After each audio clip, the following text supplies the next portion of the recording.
এক মুহূর্তে যেন থমকে গিয়েছে সোশ্যাল মিডিয়ার শ্বাস।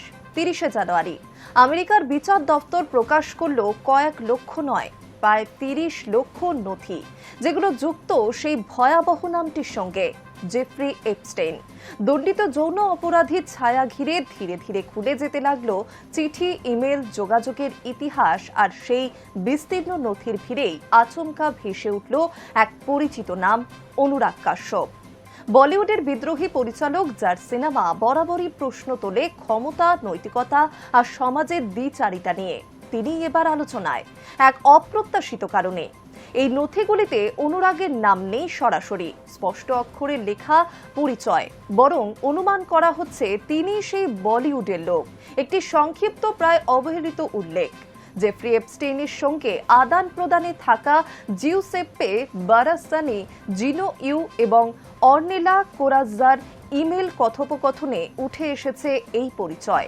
আলোচনার বিষয় ছিল কিউবা, সাংহাইয়ের মতো জায়গায় সম্ভাব্য সফর, আর সেখানে আয়োজন করা কিছু কর্মশালা, বৌদ্ধ দর্শন, প্রযুক্তি, চিকিৎসা বিজ্ঞানের মতো বিষয় ঘিরে।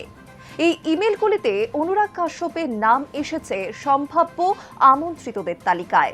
বলা হচ্ছে তিনি নাকি সেই সব অনুষ্ঠানে যোগ দিতে পারেন যেখানে কুল এবং প্রভাবশালী মানুষদের উপস্থিতির কথা তুলে ধরা হচ্ছিল এপস্টেইনকে আকৃষ্ট করার জন্য। একই তালিকায় ছিলেন বেন গার্জেল, ব্রুস ডেমার, ডিজে স্পুকির মতো আন্তর্জাতিকভাবে পরিচিত নাম। কোথাও বলা হয়নি যে অনুরাগ সত্যিই সেই অনুষ্ঠানে গিয়েছিলেন কিংবা এপস্টেইনের সঙ্গে তার সরাসরি দেখা হয়েছিল, বরং নথিপত্র স্পষ্ট করে দেয় এই উল্লেখ মানেই কোনো উপস্থিতি বা অংশগ্রহণের প্রমাণ নয়। তবু নাম উঠে আসার পরেই শুরু হয় জল্পনার ঢেউ। ইন্টারনেটে যেমনটা পারে তেমন ভাবেই এই তথ্য ছড়িয়ে পড়ে, বদলে যায় রসিকতায়, ক্ষোভে, বিস্ময়ে। এক রিভিউ ব্যবহারকারী লেখেন, এটা কি এপস্টেইনের ফাইল না চিত্রগুপ্তের খাতা? সবাই তো আছেই, ভয় হচ্ছে কোনোদিন আমার নাম না বেরিয়ে আসে। আরেকজন মনে করছেন, যারা সত্যি এপস্টেইনের অপরাধে জড়িত ছিলেন তাদের ধরুন, যারা শুধু আমন্ত্রণ পেয়েছিলেন তাদের নিয়ে হইচই করার দরকার কি?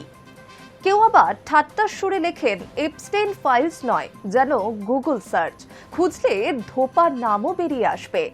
এই তালিকায় অনুরাগ একা নন, ভারতীয় চলচ্চিত্র জগতের আরেক পরিচিত মুখ অভিনেত্রী নন্দিতা দাসের নামও উঠে এসেছে। 2015 সালে যুক্তরাজ্যের ব্রাথাই হলে আয়োজিত লেক ডিস্ট্রিক্ট ফেস্টিভ্যালের বক্তাদের তালিকায় তার নাম ছিল। আয়োজক জেম বেন্ডেলের পাঠানো একটি নিউজ লেটারে সেই উল্লেখ পাওয়া যায়, যেখানে উৎসবের রূপরেখা ছিল অনেকটাই নিরীহ সঙ্গীত, কায়াকিং, প্রকৃতির মাঝে হাঁটা, যোগব্যায়াম, তাইচি, নাচ আর গল্প বলার কর্মশালা। তবু এপস্টেইনের নামের সঙ্গে যুক্ত হওয়ায় সেই উল্লেখও আজ নতুন করে আলোচনায়। এই নথিগুলিতে নাম রয়েছে পৃথিবীর নানা প্রান্তের প্রভাবশালী মানুষের, দীপক চোপড়া, অনিল আম্বানি, এমনকি দলাই লামার মতো ব্যক্তিত্বদেরও উল্লেখ ঘুরে ফিরে এসেছে। সোশ্যাল মিডিয়ার আলোচনায় পুরনো দিনের কিছু ছবিও নতুন করে ছড়িয়েছে, যেখানে দেখা যায় Bill Clinton, Michael Jackson, Kevin স্পেসির মতো তারকাদের। মার্কিন সংবাদ মাধ্যমের দাবি, অন্তত 16টি ফাইল নাকি ইন্টারনেট থেকে উধাও হয়ে গেছে। এই সবকিছু মিলিয়ে রহস্য আরও ঘনীভূত। এপস্টেইন ফাইল আসলে কি? এটি সেই নথিসমূহের সংগ্রহ যা জেফ্রি এপস্টেইন ও সহযোগীদের অপরাধমূলক কার্যকলাপের সঙ্গে সম্পর্কিত। এপস্টেইন ফাইলস ট্রান্সপারেন্সি অ্যাক্টের আওতায় মার্কিন সরকার বাধা ছিল তাদের কাছে থাকা সমস্ত অশ্রেণীবদ্ধ তথ্য প্রকাশ করতে। একসময় মার্কিন নির্বাচনী রাজনীতিতেও এই ফাইলস নিয়ে বিতর্ক হয়েছিল। ডোনাল্ড ট্রাম্প একে সামনে এনেছিলেন প্রচারের হাতিয়ার হিসেবে, যদিও পরে তিনি দাবি করেন এগুলি ডেমোক্র্যাটদের সাজানো গল্প। এই বিশাল নথির ভিড়ে অনুরাগ কাশ্যপের নাম এসেছে মাত্র 2টি ইমেলে।